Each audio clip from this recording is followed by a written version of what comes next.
He breakthrough that made the galaxy tremble. The ice winds of Antarctica howled across the barren landscape. But 3 miles beneath the frozen surface, Dr. Marcus Chen barely noticed the storm above. His hands moved steadily across the holographic interface, making final adjustments to the quantum resonance chamber that had consumed 5 years of his life. The underground facility hummed with barely contained energy, its walls lined with exotic matter generators that most scientists believed were impossible. Marcus stepped back from the control panel and looked at his creation through the reinforced viewing window. The quantum drive prototype sat in the center of the chamber like a metallic flower, its crystalline core pulsing with soft blue light. According to every physics textbook ever written, what he was about to attempt should tear apart the fabric of space-time itself. According to Marcus, that was exactly the point. Final systems check complete, called out Sarah Rodriguez from her station across the control room. The communications specialist had been with the project since the beginning, when it was just a crazy theory scribbled on napkins in a university cafeteria. Now, surrounded by billions of dollars worth of equipment and the hopes of every nation on Earth, that napkin theory was about to change everything. Captain James Walsh stood near the emergency controls, his military training evident in his rigid posture. The government liaison had been skeptical of the project from day one, but even he couldn't deny the potential. If Marcus was right, humanity would finally have a way to reach the stars without spending generations in slow ships crawling through the void. "Are you absolutely certain about the containment fields?" Walsh asked for the 10th time that day. "If this thing goes wrong, we're not just talking about losing the facility. We could create a black hole that swallows half the continent." Marcus adjusted his glasses and checked the readings one more time. "The mathematical models are solid, Captain. The quantum resonance frequency will create a controlled tear in space-time, nothing more. We'll have faster-than-light travel without the need for exotic matter or negative energy. It's elegant, it's safe, and it's going to work." Sarah's console suddenly erupted in a cascade of data streams. "Marcus, you need to see this. I'm picking up some kind of interference pattern in the quantum field generators. It's almost like there's something already out there, something responding to our preparations." Marcus frowned and moved to her station. The data was unlike anything he'd ever seen. Instead of the clean, predictable patterns they'd observed in their smaller tests, the quantum field was showing ripples and distortions that seemed to follow complex mathematical sequences. It was as if the universe itself was trying to communicate. "That's impossible," he muttered, running calculations. In his head, the quantum foam should be completely random at this scale. These patterns suggest intelligence, organization, purpose. Walsh stepped closer, his hand unconsciously moving toward his sidearm. "Are you saying there's something out there? Something that knows what we're doing?" Before Marcus could answer, the patterns shifted dramatically. The seemingly random quantum fluctuations suddenly arranged themselves into a clear mathematical progression. Prime numbers, Fibonacci sequences, and then something that made Marcus's blood run cold. The patterns were showing them the exact specifications of their own quantum drive, down to the smallest detail. "Someone's been watching us," Sarah whispered. "Someone's been watching us this whole time." The implications hit Marcus like a physical blow. For years, they'd assumed they were alone in their research, pushing the boundaries of human understanding into uncharted territory. But the data streaming across Sarah's monitors told a different story. Not only was humanity not alone in the universe, But someone out there had been monitoring their every move, studying their technology, waiting for this moment. "We're not the first," Marcus said quietly. "We can't be. This level of sophistication, these quantum signatures, they suggest technology that's centuries ahead of ours. Maybe millennia." Walsh was already reaching for his secure communication device. "I need to contact Washington immediately. If there are hostile aliens monitoring our defense research—" "Wait," Marcus interrupted, his mind racing. "Look at the pattern progression. They're not trying to stop us. They're trying to warn us. The quantum distortions, they're showing us what happens if we activate the drive as currently configured." Sarah's fingers flew across her keyboard as she ran the alien data through their simulation programs. What she found made her stomach drop. "Marcus, according to this, our drive isn't just going to create a controlled tear in space-time. It's going to breach something called a containment barrier, something that's been deliberately placed around our solar system." The underground facility fell silent except for the hum of machinery. Marcus stared at the data, his scientific mind struggling to process the implications. Humanity hadn't been alone in the universe. They'd been prisoners, contained within their own solar system by forces beyond their understanding. And their breakthrough in faster-than-light travel wasn't a step forward for human civilization. It was a jailbreak. "The question is," Walsh said grimly, "who put us in jail, and what happens when they find out we're trying to escape?" As if in answer to his question, Sarah's communications array suddenly came alive with signals from across the solar system. Hidden transmitters that had been silent for decades suddenly activated, broadcasting on frequencies that shouldn't have been possible with human technology. The messages were encrypted, but the quantum resonance chamber was somehow decoding them in real time. "It's a warning system," Sarah breathed, watching the translated messages scroll across her screen. "There are monitoring stations throughout the solar system, hidden on asteroids, embedded in the ice of the outer planets. They're all reporting the same thing. Humanity has achieved quantum resonance capability. The containment protocols have been compromised." Marcus watched the flood of alien communications with a growing sense of both wonder and dread. Each message was a piece of a vast puzzle that revealed the true nature of humanity's place in the galaxy. They weren't a young species taking their first steps into the cosmos. They were a quarantined civilization, kept isolated for reasons that the alien messages only hinted at. The final message that came through made Marcus's hands shake as he read it. It was addressed to something called the Hegemony Council, and its contents were chilling in their clinical detachment. "Subject species has achieved breakthrough event ahead of all projections. Recommend immediate intervention. Containment breach probability now exceeds acceptable thresholds. Awaiting counsel. Guidance on termination protocols." Walsh grabbed Marcus by the shoulder. "Termination protocols. They're talking about wiping us out because we figured out how to build a faster-than-light drive." Marcus looked at his life's work, the quantum resonance chamber that had promised to carry humanity to the stars. Instead, it had revealed that humanity was already surrounded by those stars, locked away from the greater galactic community like dangerous animals in a cage. But the very fact that they'd built the drive proved something the aliens clearly hadn't expected. Humanity wasn't content to stay caged. "Sarah, how long before their council responds to these messages?" Marcus asked. Sarah checked the signal analysis.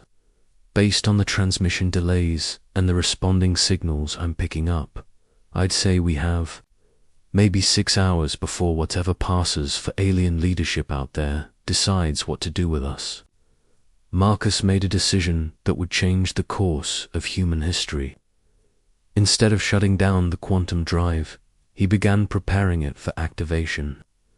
If humanity was about to face judgment from cosmic powers beyond their understanding, they would face it as a species that refused to surrender. "Marcus, what are you doing?" Walsh demanded. "What humans have always done when faced with impossible odds." Marcus replied, his fingers dancing across the control interface. "We're going to break the rules, challenge the system, and prove that. Underestimating humanity is the biggest mistake anyone can make." The quantum resonance chamber began to glow brighter, its crystalline core spinning faster as exotic energies built to critical levels. Somewhere in the depths of space, alien monitoring stations registered the energy spike and broadcast new warnings to their distant masters. But it was too late to stop what Marcus had set in motion. Humanity was about to announce itself to the galaxy in the most dramatic way possible. They were going to shatter their prison walls and demand answers from the beings who had locked them away. The age of human isolation was ending, and the galaxy would never be the same as the quantum drive reached full power. Marcus smiled grimly. Whatever came next, at least humanity would face it with their eyes wide open and their spirit unbroken. That was the human way, and it was about to become the galaxy's problem. When the Council's greatest fear became reality, the Hegemony Council chamber existed in a space between spaces, a construct of pure thought and energy that floated in the void between galaxies. For over 50,000 years, it had served as the seat of galactic government, where the oldest and most powerful civilizations gathered to maintain order among the stars. Today, that order faced its greatest threat. High Arbiter Vextal materialized in the center of the chamber, his ancient form crackling with barely contained energy. As the eldest member of the Eternal Collective, he had witnessed the rise and fall of 1,000 civilizations. None had disturbed him quite like the reports streaming in from the Sol System monitoring stations. "The humans have done it," he announced to the assembled council members, his telepathic voice carrying undertones of disbelief and growing concern. "They have achieved quantum resonance without guidance, without permission, without any understanding of the cosmic laws they are breaking." Around the circular chamber, representatives from dozens of species flickered into existence. The Zenthari appeared as beings of living crystal, their faceted forms refracting light in patterns that hurt to look at directly. The Vorthok delegation manifested as swirling clouds of sentient gas, their thoughts visible as colored lightning dancing through their ethereal bodies. Ancient machine intelligences projected geometric forms that existed in more dimensions than biological minds could comprehend. Commander Kethfa of the Zenthari monitoring fleet was the first to speak. "High Arbiter, the quantum breach occurred exactly as our models predicted it would never happen. The humans have somehow bypassed every technological limitation we believed, governed faster than light travel. Their method is crude, inefficient, and absolutely terrifying in its implications." A ripple of concerned energy passed through the chamber. The hegemony had spent millennia perfecting their control over which species gained access to interstellar travel. They provided the technology only to civilizations that demonstrated proper respect for galactic authority and cosmic stability. Species that might challenge the established order were quietly guided away from breakthrough discoveries. Their progress slowed through subtle interference. Humanity had been their greatest challenge in this regard. Despite every attempt to limit their advancement, humans continued to make impossible leaps in scientific understanding. The hegemony had been forced to implement full containment protocols, surrounding the Sol system with a quantum barrier that prevented faster-than-light travel, while allowing slower forms of communication and exploration to continue. How did they penetrate the containment field? Demanded Arbiter Sultith of the Vorthok Collective. Our barriers have held primitive species for millions of years. The energy requirements alone should have been beyond their capability for at least another 1,000 years. Kethva's crystalline form pulsed with frustrated light. They didn't try to break through the barrier, Arbiter. They went around it entirely. Their quantum resonance drive doesn't fold space or manipulate gravitational fields like our technology. It literally punches holes through the dimensional substrate itself. Our barriers were designed to contain normal faster-than-light travel. They were never meant to stop someone from tearing holes in reality. The implications sent shockwaves through the assembled minds. The hegemony's power rested on their monopoly over interstellar travel technology. If other contained species learned that breakthrough was possible without hegemony approval, the entire system of galactic governance would collapse into chaos. High Arbiter Vexthel accessed the complete monitoring reports with a thought. What he found confirmed his worst fears. The humans hadn't just achieved faster-than-light travel. They had discovered the existence of the monitoring network, decoded the warning transmissions, and learned about the containment protocols. In less than 6 hours, they had gone from an ignorant, isolated species to a civilization that knew it had been deliberately imprisoned. They know, he announced to the council. The humans know they have been contained. They know we exist, they know we have been watching them, and they know we consider them a threat. The question now is what we do about it. The debate that followed would have torn apart lesser minds. Some council members demanded immediate military intervention. The humans were clearly too dangerous to be allowed to develop further. Others argued for diplomatic contact, hoping to bring humanity into the hegemony system through negotiation rather than force. Ambassador Ziranel of the Ethereal Confederation offered a different perspective. Her species had been among the first to join the hegemony voluntarily, and they had served as mediators for thousands of years. High Arbiter, perhaps we are approaching this wrong. Every contained species we have dealt with before accepted their limitations once they understood the greater cosmic order. The humans may be different, but that doesn't necessarily make them our enemies. Vexthel's energy form darkened with ancient memories. Ambassador, you do not understand what makes humanity unique. We have contained 17 species over the millennia. All of them eventually accepted their place in the cosmic hierarchy. But humans, Humans have been trying to break free from the moment we put the barriers in place. They explore everything, question everything, challenge everything. They are the first species we have encountered that seems incapable of accepting limits. Before the debate could continue, new alerts flooded the chamber. The human quantum drive had activated again, but this time the energy signature was different. Instead of attempting another faster-than-light jump, they were using the quantum resonance to amplify their communication systems. Within minutes, signals began reaching Earth from every human settlement in the solar system. The messages were simple but defiant. Every human space station, every Mars colony, every research outpost in the asteroid belt received the same transmission.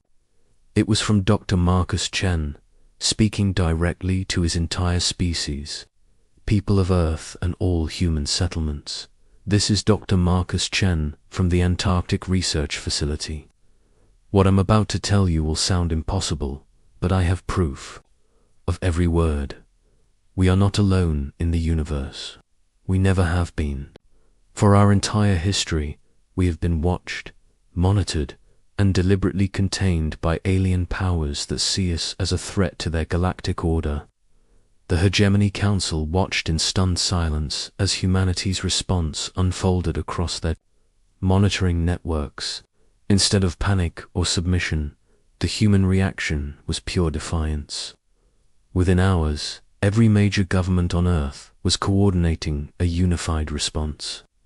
Military forces were mobilized, scientific resources were pooled, and construction began on quantum resonance drives across the solar system. General Patricia Ayes, Earth's newly appointed Unified Defense Commander, sent a message that would be remembered in galactic history. It was broadcast on all frequencies, aimed at the monitoring stations that humanity now knew surrounded them. To the alien powers who have kept humanity prisoner in our own solar system, this is General Patricia Hayes speaking for all of Earth and her colonies. We know you're out there. We know you've been watching us. We know you consider us a threat. You're absolutely right to be afraid. Humanity doesn't accept cages, no matter how big they are or how powerful the beings who built them. You want to see what makes us dangerous. You're about to find out. The message that followed was delivered by Dr. Alina Vasquez, Earth's leading xenobiologist and now humanity's first ambassador to the galaxy. We're not asking for permission to join your galactic community. We're not requesting guidance or approval. We're informing you that humanity is taking its place among the stars, with or without your consent. We prefer cooperation to conflict, but we're prepared for either. The choice is yours. High Arbiter, Vextal felt something he hadn't experienced. In 50,000 years, fear not of human weapons or technology, but of what humanity represented. They were everything the hegemony had been created to prevent, a species that refused to accept limitations, that viewed obstacles as challenges, to overcome rather than boundaries to respect. They're going to inspire other contained species, whispered Arbiter Saltith. If word spreads that containment can be broken, that the hegemony's control can be challenged, then our civilization ends. Vextal completed the thought. 50,000 years of peace and stability, destroyed by one species that refuses to know its place. But as the Council watched humanity's response continue to unfold, something unexpected began to happen.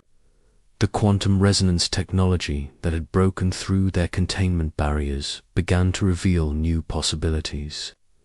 Human scientists were already adapting their breakthrough for peaceful purposes, using quantum manipulation to solve energy crises, to heal previously incurable diseases, to explore dimensions of reality that even the hegemony had barely touched. Commander Kethver's report summarized what they were all thinking. High Arbiter, the humans aren't just breaking our rules, they're showing us new ones. Their approach to quantum manipulation is completely different from ours, and in some ways, it's more advanced. If we could study their methods, incorporate their innovations. You're suggesting cooperation, Vextal said slowly. I'm suggesting survival, Kethver replied. The old order is already broken. We can try to hold it together with force and fail, or we can adapt and evolve. The humans have proven that. Our way isn't the only way. Maybe it's time we learned from them instead of trying to contain them. The debate that followed would reshape galactic civilization. Some council members would never accept humanity as equals, and conflicts would continue for generations. But others saw the opportunity that humanity's breakthrough represented. Chance to move beyond the rigid hierarchies of the past and build something new. As the Hegemony Council wrestled with the implications of humanity's emergence, Dr. Marcus Chen stood in his laboratory looking at the stars through the facility's observation deck. Somewhere out there, alien civilizations were deciding humanity's fate, but Marcus wasn't worried. Throughout history, humans had faced impossible odds and found ways to not just survive, but thrive. The quantum resonance chamber hummed quietly behind him, ready to carry humanity to the stars. The galaxy might not be ready for humans, but humans were definitely ready for the galaxy. And that, Marcus reflected with a smile, was exactly the kind of unfair fight that humanity specialized in winning. The age of human containment was over. The age of human expansion had begun, and the galaxy would never be the same. Asterisk. The trap is set. The alarm screamed through the corridors of Earth Defense Command like a banshee in the void. Captain Elena Vasquez was already running before her boots hit the deck plating. 23 years of military service had trained her body to respond before her mind finished processing the alert codes flashing across every screen in the facility. All hands to battle stations. This is not a drill. Repeat, this is not a drill. The voice of Admiral Harrison echoed through the command center as Vasquez burst through the heavy doors. The massive holographic display dominated the center of the room, showing a three-dimensional map of known space. A single red dot pulsed urgently in the outer rim territories.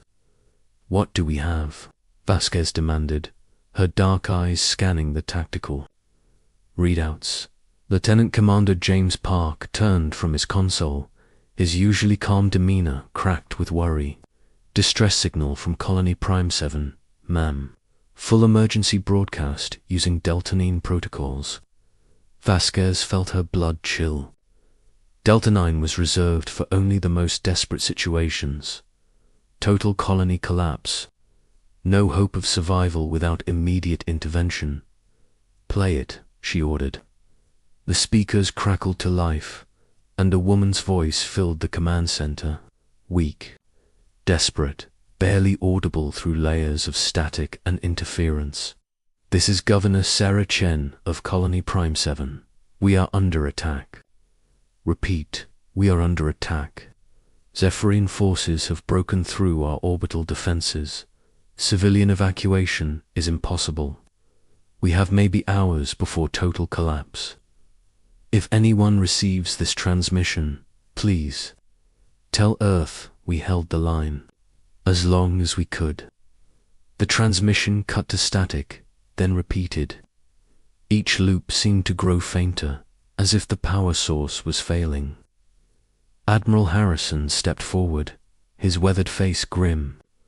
"Prime 7 houses 40,000 civilians, including 3,000 children. It's one of our most remote agricultural colonies." Vasquez studied the tactical display. Prime 7 sat on the edge of human space, dangerously close to Zephyrian territory. The insectoid aliens had been testing human borders for months, probing for weaknesses. "Time to target," she asked.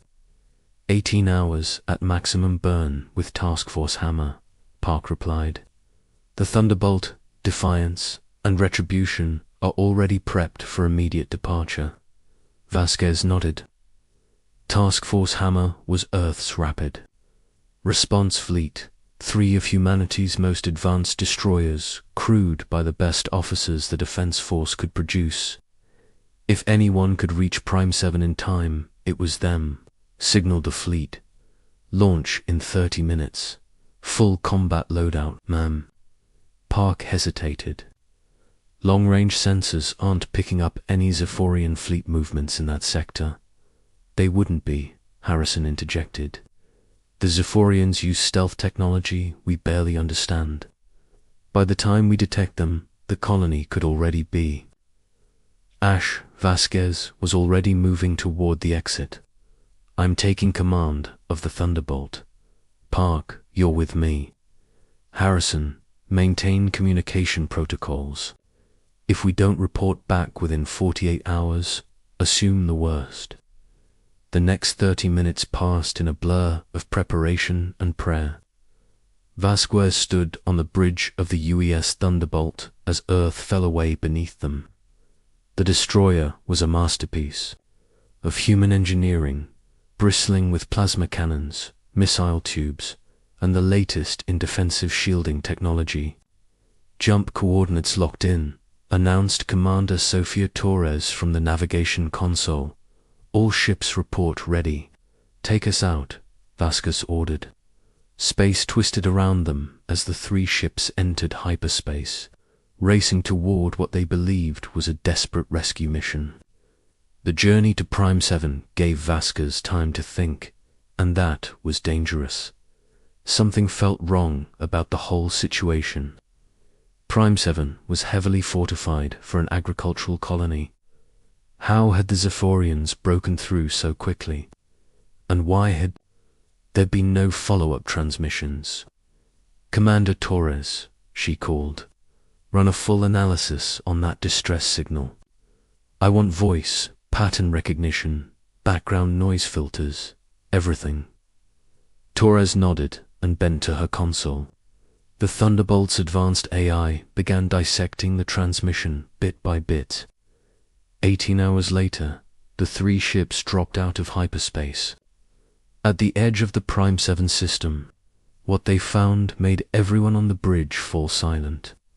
The colony was gone. Not destroyed in the violent, chaotic way battles usually left wreckage, but methodically dismantled. Orbital platforms drifted in perfect formation, their hulls cracked open like eggs. The main habitat rings rotated slowly, dark and lifeless. Debris fields spread out in unnaturally geometric patterns. "My God," whispered Lieutenant Chen from the sensor station. "There's nothing left alive down there." Vasquez gripped her command chair. Time frame analysis. How long ago did this happen? Based on orbital decay patterns and debris scatter. "Maybe 6 hours ago, ma'am." 6 hours. They had missed the colony by 6 hours. If they had pushed their engines harder, maybe taken more risks in hyperspace. Captain Torres called out, her voice tight with concentration. "I'm reading something strange about this debris field." "Elaborate." "The wreckage is too organized. Look at this." Torres transferred her readings to the main screen. Every piece of debris is following predictable orbital mechanics. There's no random scatter, no collision damage between pieces. It's like someone arranged everything after the fact. Vasquez studied the display, her tactical mind beginning to see patterns. "Keep scanning. Look for survivors, escape pods, anything." For the next 3 hours, the task force combed through the wreckage. They found the shattered remains of defensive platforms, the twisted metal of habitat modules, even personal belongings, floating in the void, but they found no bodies, no biological matter at all.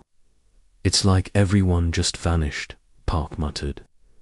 That was when Torres made the discovery that changed everything. "Captain, I've finished analyzing the distress signal. You need to hear this." Vasquez joined Torres at her station. The commander's face was pale with realization. The voice pattern analysis came back positive for Governor Sarah Chen. Perfect match to her vocal patterns. Cadence, even her stress. Responses, good. At least we know it was authentic. "Ma'am, that's just it. It wasn't." Torres pulled up a second waveform on her screen. "This is Governor Chen's voice pattern from the transmission. And this is Governor Chen's voice pattern from her last official communication 6 months ago." The two waveforms were identical, not similar. Identical, down to microscopic fluctuations. "That's impossible," Vasquez breathed. "No two voice recordings are ever perfectly identical. There's always some variation in background noise, breathing patterns, vocal stress. Unless," Torres said grimly, "someone built the transmission from archived recordings. Look at this."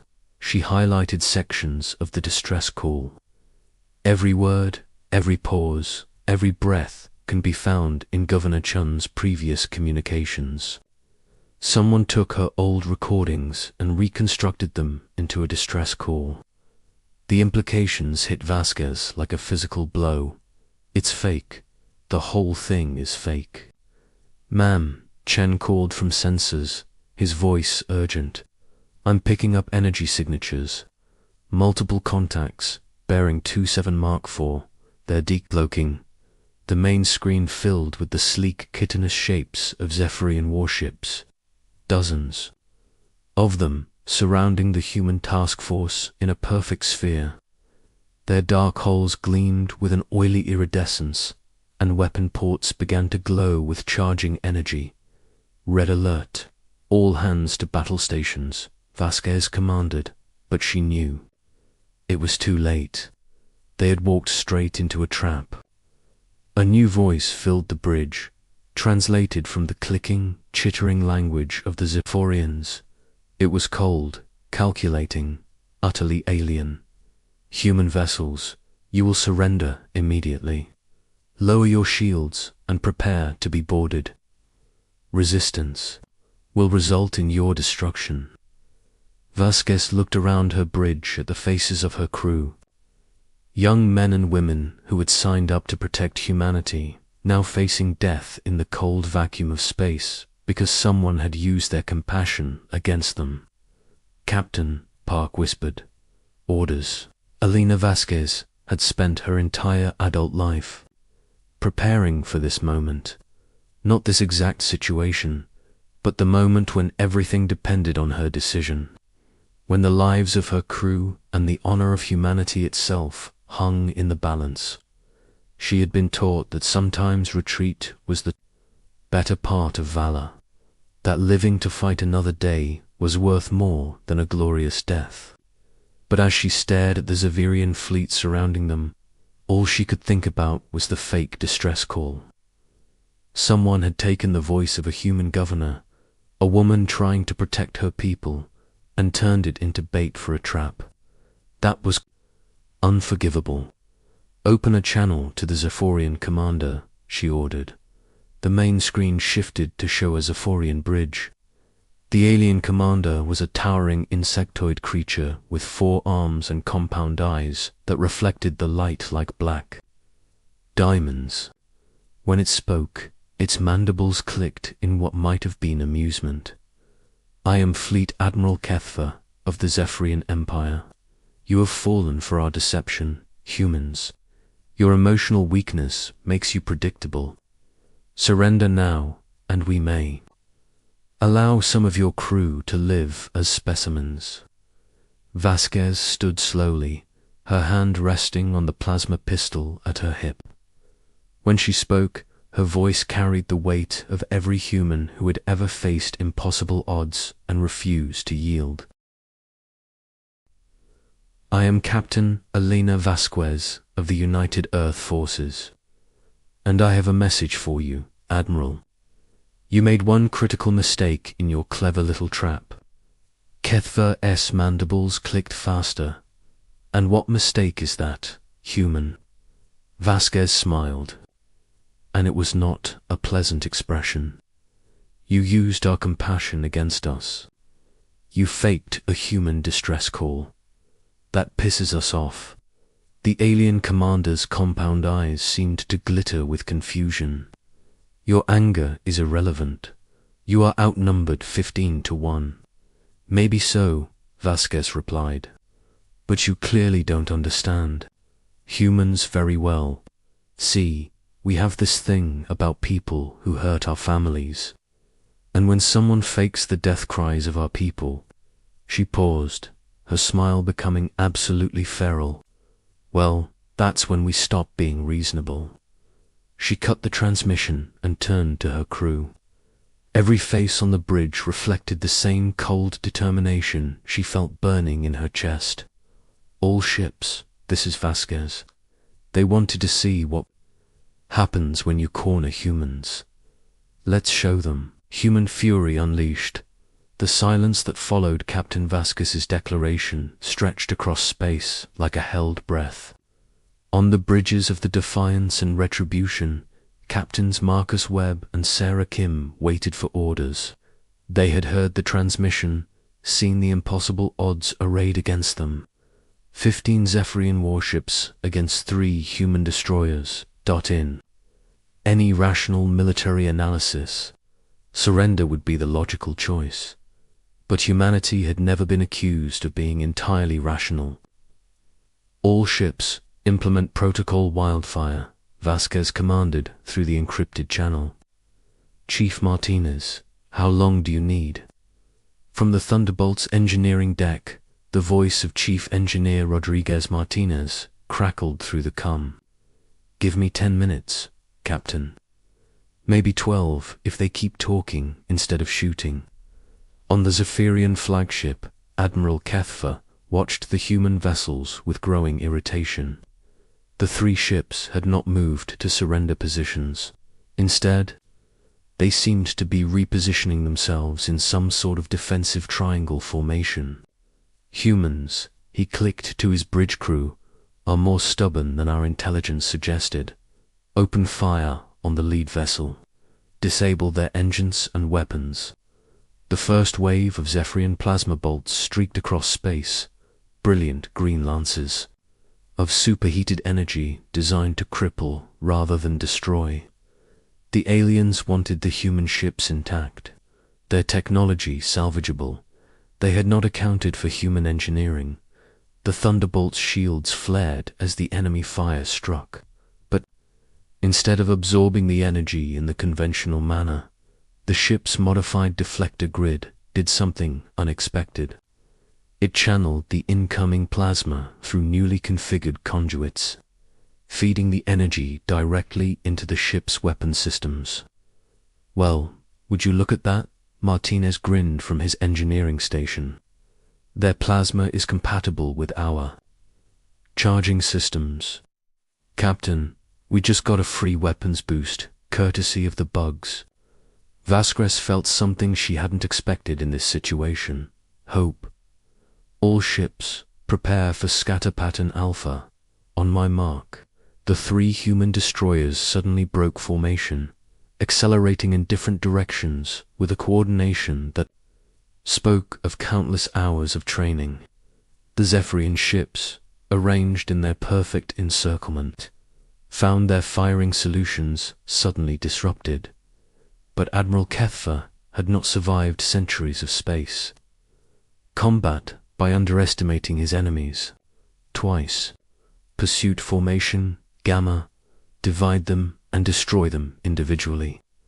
The alien fleet split into 3 groups, each pursuing one of the human ships. It seemed like a sound tactical decision. Divide and conquer had worked against dozens of species. Across the galaxy, humans, however, had their own ideas about tactics. Phase 2, execute. Vasquez ordered. What happened next would be studied in military academies across the galaxy for generations to come. The 3 human ships, seemingly fleeing in panic, suddenly reversed course, but not toward each other. As conventional military doctrine would suggest, they dove straight toward Prime 7's star. The Zephyrians found themselves chasing 3 human ships directly into the gravity well of a yellow dwarf star. Their formation began to stretch as ships closer to the star experienced stronger gravitational effects than those farther out. Insane humans, Kethfer hissed. They're committing suicide rather than surrender. His tactical officer, a younger Zephyrian with bright orange carapace markings, chittered nervously. Admiral, their course will take them past the stars, Corona. No ship can survive that temperature. Then we'll collect their debris and salvage what we can, Kethfer replied. But something nagged at him. Humans were known for their unpredictability, but suicidal last stands weren't typically their style. They preferred desperate, impossible victories. The answer came when the human ships reached their closest approach to the star. "All ships, execute Martinez Protocol," Vasquez commanded, on all 3 human vessels. Engineering crews implemented a modification that Chief Martinez had developed during the long journey to Prime 7, using the ship's magnetic field generators. They created a massive electromagnetic lens that focused the star's solar wind into a concentrated stream. The effect was like turning the star itself into a weapon. Supercharged particles, accelerated to a significant percentage of light speed, erupted from each human ship in focused beams. The improvised solar cannons struck the pursuing Zephyrian vessels with the fury of stellar fire itself. The first alien ship simply disintegrated. Its shields, designed to handle conventional weapons, couldn't cope with star-hot plasma moving at relativistic speeds.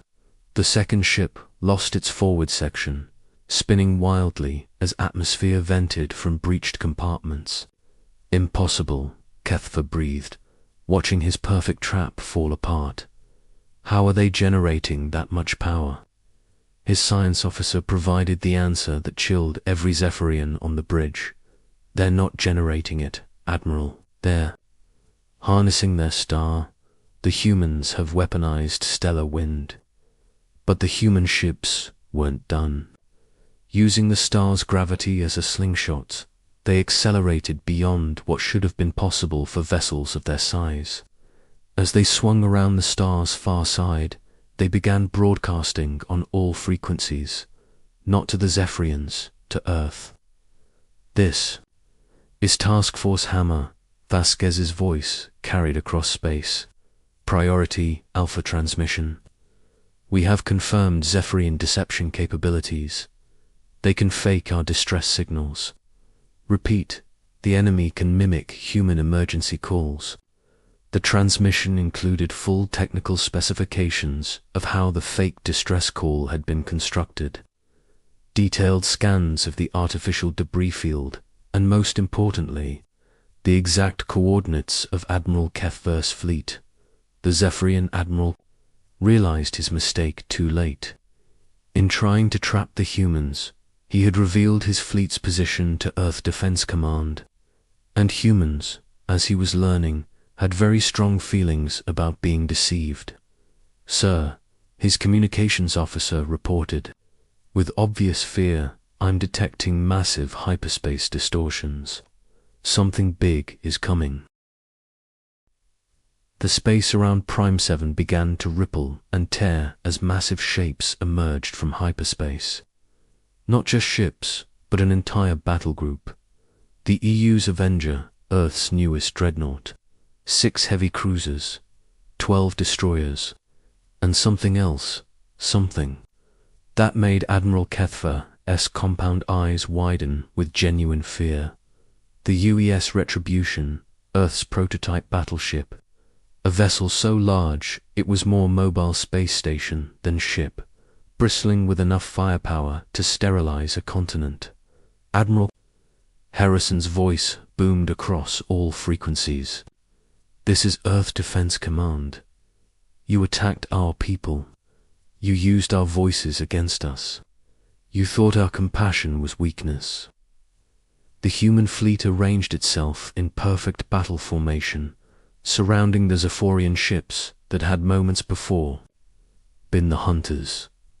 "You were wrong," Harrison continued. "Surrender immediately, or learn why humans are considered the most dangerous species in the galaxy when we're truly angry." Kethver looked at his tactical display.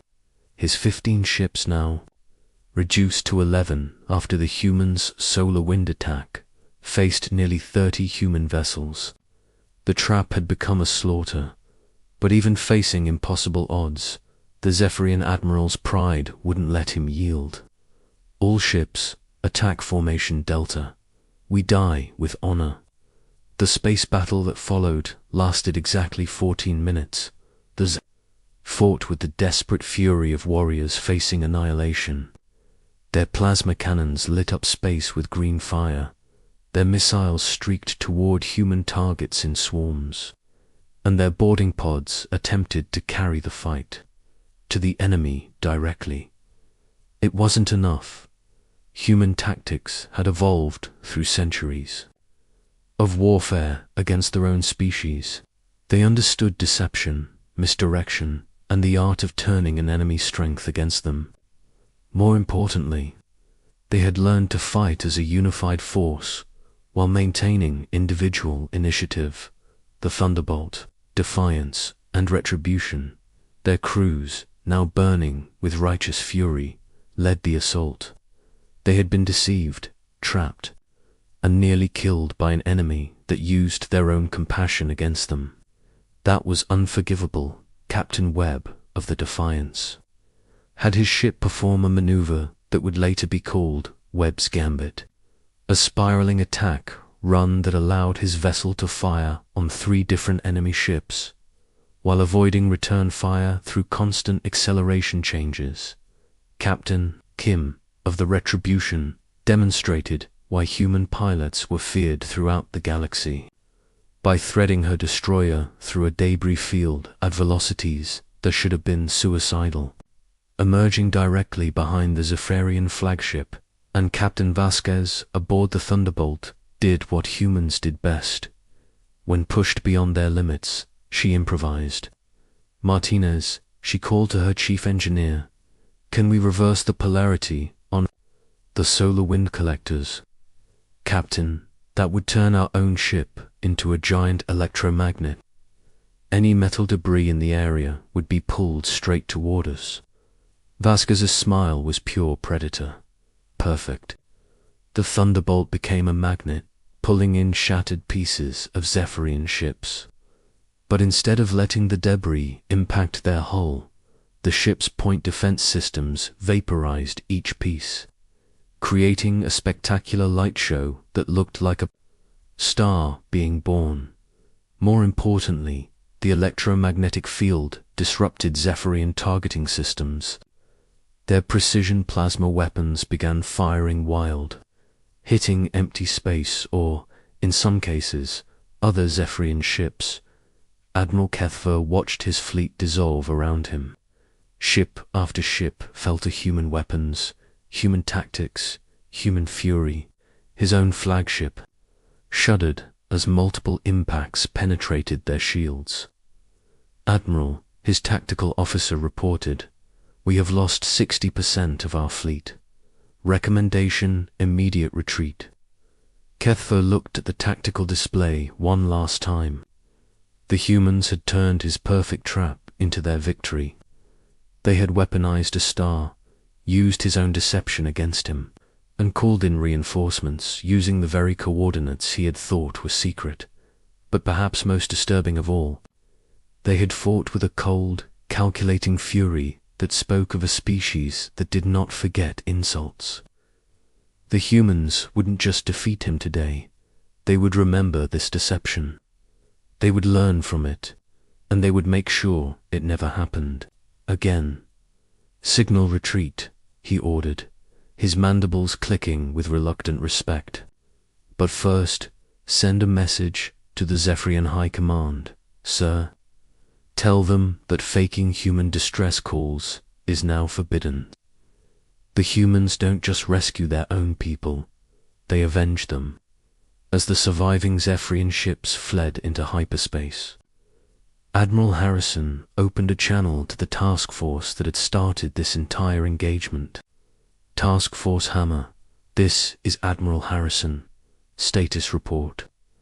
Captain Vasquez, her uniform singed from emergency repairs, stood on her damaged bridge, surrounded by her exhausted but victorious crew.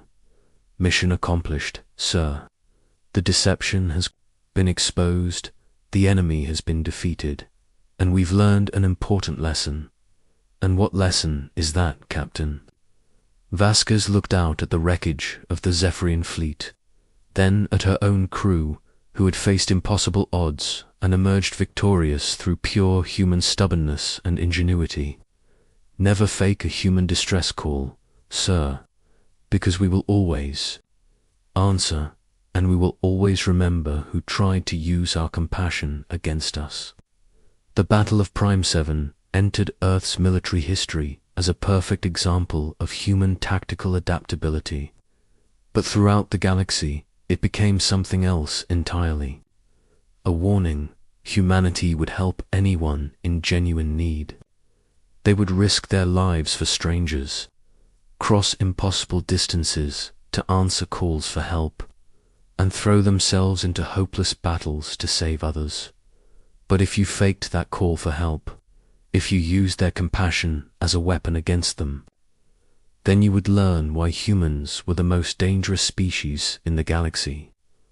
When they stopped being reasonable, the Zephyrian Empire never attempted to fake another human distress signal.